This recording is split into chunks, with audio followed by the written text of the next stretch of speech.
Halo guys, I have to wake up and now on air bersama gua Yosia. Dan kali ini gua mau bahas kenapa anime-anime yang terkenal itu nggak dapat season 2-nya. Contohnya kayak No Game No Life ya. Gue tuh suka banget sama No Game No Life, tapi kenapa Madhouse tidak buat season 2-nya? Gitu kan. Ayo langsung kita bahas aja.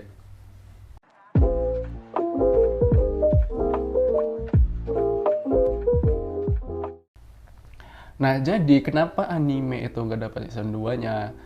Yang paling utama itu adalah masalah Blu-ray ya. Sorry, gue pelafalan itu agak gimana. Blu-ray, oke. Kenapa?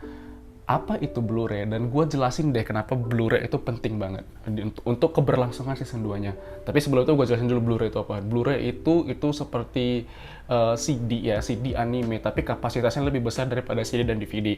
Dan biasanya Blu-ray itu diciptakan setelah atau diproduksi setelah anime itu selesai di TV anime gitu ya.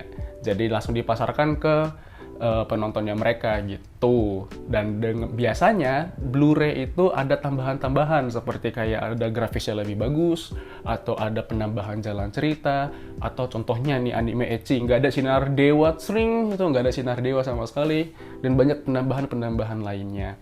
Nah itu kenapa Blu-ray itu sangat-sangat penting untuk gue sebagai orang yang sering nonton ecchi gitu kan. Gue butuh yang Blu-ray gitu.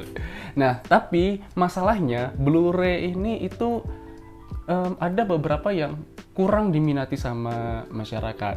Kenapa? Atau penonton anime. Kenapa? Karena Blu-ray itu cenderung mahal. Padahal nih, keuntungan Blu-ray itu langsung ke perusahaan. Sementara TV, layanan streaming, dan merchandise dan segala macam itu ada pembagian keuntungannya. Contoh nih, kita nonton di anime di Muse Indonesia ya, atau enggak di Crunchyroll atau Bilibili, itu ada keuntungan, pembagian keuntungan antara anime dan juga si pelayanan streamingnya. Begitu, produksi animenya, terus distributor animenya, dan layanan streaming animenya. Dan itu udah dibagi-bagi, dan itu keuntungnya dikit. Belum lagi TV. Kalau TV, itu kan juga ada pembagian keuntungan TV-nya, dan juga keuntungan untuk animenya gitu. Itu juga merchandise kan ada bagian produksinya. Ini kan produksinya kan bukan studio anime, tapi kayak pabrik pembentuk figur contoh gitu ya. Terus didistribusikan, setelah itu dijual di retail, itu kan pembagiannya udah tipis banget. Jadi sebenarnya merchandise itu bukan salah satu faktor yang membentuk anime itu season 2, enggak, sebenarnya Blu-ray. Kenapa Blu-ray? Karena Blu-ray itu langsung dijual ke bukan pembuat, tapi langsung dijual ke audience. Contoh nih, aku nih pembuat Blu-ray, aku nih anime. Yaudah, aku bikin di studioku sendiri, terus aku pasang ke retail, ya. Dari retail langsung jual ke user gitu, dan nggak perlu journey yang banyak banget, tinggal 2 journey doang. Retail sama user, dan kita yang bikin produksi, keuntungannya pun lebih banyak ke kita. Itulah kenapa Blu-ray itu sebagai penentu season 2 gitu. Kenapa? Why? Itu karena produksi anime per episode itu mahal banget cuy. Lu tahu gak, kalau per episode itu rata-rata satu episode aja nih menghabiskan 125 US dollar atau 1,87 miliar rupiah. Aku aja belum pernah ngeliat 1 miliar. Jadi kalau misalnya kalian lihat anime, itu harganya sama dengan 1 miliar ya udah. Kalau misalnya kalian ngomong kayak, Bang, gue nggak pernah ngelihat uang 1 miliar, yaudah lu lihat aja anime itu produksinya 1,87 miliar. Dan lu bayangin 1,87 miliar satu episodenya. Apakah merchandise dan TV atau streaming itu menguntungkan? Menurut gue sih enggak ya, karena keuntungannya itu dikit banget, nggak sebanding dengan produksinya gitu. Produksinya itu mahal, sementara keuntungannya itu dikit. Ya lu bayangin aja keuntungan animenya dibagi-bagi kayak gue bilang tadi, ada pembagiannya banyak, apalagi merchandise ya, dari produksi pabrik ini sampai ke distributor, sampai ke sini, belum lagi biaya marketingnya, belum lagi biaya yang lain, dan keuntungannya itu dikit banget. Makanya Blu-ray itu jadi solusi untuk direct langsung ke audience gitu. Nah, biasanya nih produksi-produksi atau produk-produk anime dan juga bagian animenya, direktur animenya itu selalu dilema untuk membuat season 2 itu. Pertama karena Blu-ray, yang kedua memang karena Blu-ray, tapi yang kedua itu biasanya journey untuk membuat anime dari manga, contohnya dari manga ke anime, dan anime itu langsung ke layanan TV atau streaming, dan anime itu populer. Nah, masalahnya ketika anime itu populer, Blu-ray-nya dikeluarkan, Blu-ray-nya nggak laku. Malah yang laku itu manganya. Manganya yang jadi populer dibandingkan dengan Blu-ray-nya. Kenapa? Karena orang pengen ngelihat kelanjutan jalan ceritanya dari manga. Season 1 ini udah menarik banget gitu. Ya udah gue baca manga, gue beli manga aja untuk ngelihat season 2-nya dan season 3-nya atau kelanjutan ceritanya lah. Itulah kenapa orang nggak mau beli Blu-ray-nya, malah beli manganya. Dan direktur-direktur anime berpikir, ini gue nggak untung, ya udah ngapain gue lanjut season 2-nya, mending aja gue lanjut anime yang lain atau buat anime yang lain gitu. Dan gue tuh dari kacamata bisnis, gue setuju sama itu. Gue ambil nih lisensi dari buku gitu kan, gue buat film dari sebuah buku. Dan film gue sebenarnya terkenal.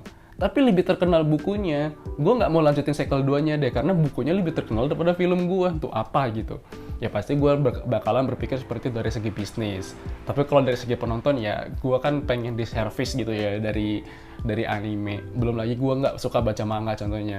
Gue butuh nih anime season 2-nya. Tapi tetap bisnis is a business. Kalau lu nggak mau kalau lu nggak mau produksi itu anime, ya wajar gitu, lebih ke bisnis. Oke, selanjutnya kayak gua bilang tadi, merchandise itu kan banyak yang bilang, oh iya karena merchandise itu nggak ada yang beli, oh iya merchandise ininya figur segala macam nggak ada yang beli. Itu nggak ngaruh karena banyak isu-isu di grup-grup gua atau kayak di forum-forum itu karena masalah merchandise sebenarnya nggak ngaruh. Kenapa? Seperti gue bilang tadi, mereka itu bikinnya dari pabrikan, bukan studio animenya bikin figur tapi pabrikan. Dari pabrikan ke distributor ke retail, belum lagi biaya marketingnya dan lain-lain, itu berpengaruh banget sama keuntungan dari animenya. Oke, jadi kalau ngomongnya soal Blu-ray itu kebanyakan itu nggak laku. Kenapa? Karena orang-orang bakalan berpikir kayak, ya gue udah nonton nih di TV dan streamingnya, buat apa? Toh cuma nambah grafis, terus nambah ya kalau ada ecchi nggak ada skenario-nya, karena itu aja sebenarnya. Dan grafisnya lebih oke, jalan cerita mungkin ada tambahan, tapi tetap nggak membuat orang aware untuk beli Blu-ray. Itu yang jadi masalahnya. Biasanya orang yang beli Blu-ray itu untuk dijadiin koleksi aja.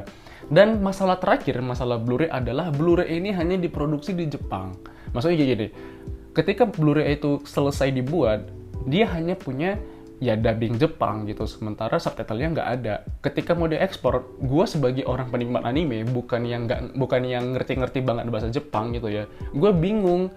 Ini orang ngomong apa gitu, animenya ngomong apa, subtitlenya nggak ada. Jadi ini yang masalah sampai sekarang yang nggak diselesain sama studio-studio anime. Dan menurut gue, ini saran nih kalau misalnya studio anime ada yang nonton, ya memang nggak tahu sih nonton atau nggak, tapi ini saran untuk gue aja, saran untuk lu aja dari gue.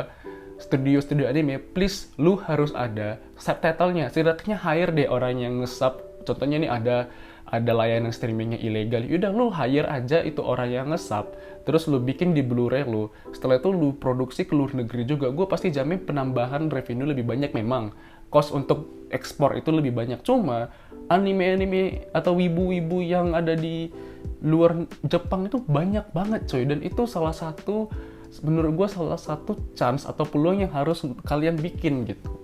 Karena sampai sekarang Blu-ray itu nggak ada subtitlenya, hanya ada dub Jepang doang, dan gue nggak paham sama sekali gitu. Nah, jadi konklusinya menurut gue adalah anime season 2 itu lanjut atau enggak, itu tergantung dari Blu-ray-nya. Ingat, kalau misalnya lu gunakan layanan streaming, lu gunakanlah yang legal gitu, yang legal, bukan yang ilegal tapi yang legal. Kenapa? Karena ya balik lagi ke kitanya, kalau lu nontonnya yang ilegal, pendapatan ke mereka itu nggak ada, dan kemungkinan season 2 itu lanjut atau enggak ya nggak ada sama sekali gitu kan. Dan menurut gue, lu kurangin lah nonton yang ilegal, karena sekarang udah banyak layanan streaming gratis tapi legal, contoh kayak Muse Indonesia, Bilibili, belum lagi Iki ya, itu kalau lu mau yang berbayar ada Netflix, ada Crunchyroll gitu. Memang kita nggak bisa membantu secara langsung untuk mereka dapat season 2-nya dengan cara beli Blu-ray, tapi setidaknya lu bantulah dari layanan streaming yang legal. karena berpengaruh banget untuk season 2 dari anime kesukaan lo. Itu sih dari gue. Oke, jangan lupa like video ini kalau lo suka, jangan lupa dislike kalau lo gak suka video ini. Kalau mau diskusi langsung aja tulis komen di bawah di kolom komentar, dan jangan lupa share ke wibu lain, wibu elitis, wibu baru, wibu senior, atau wibu-wibu lainnya. Oke, see you guys.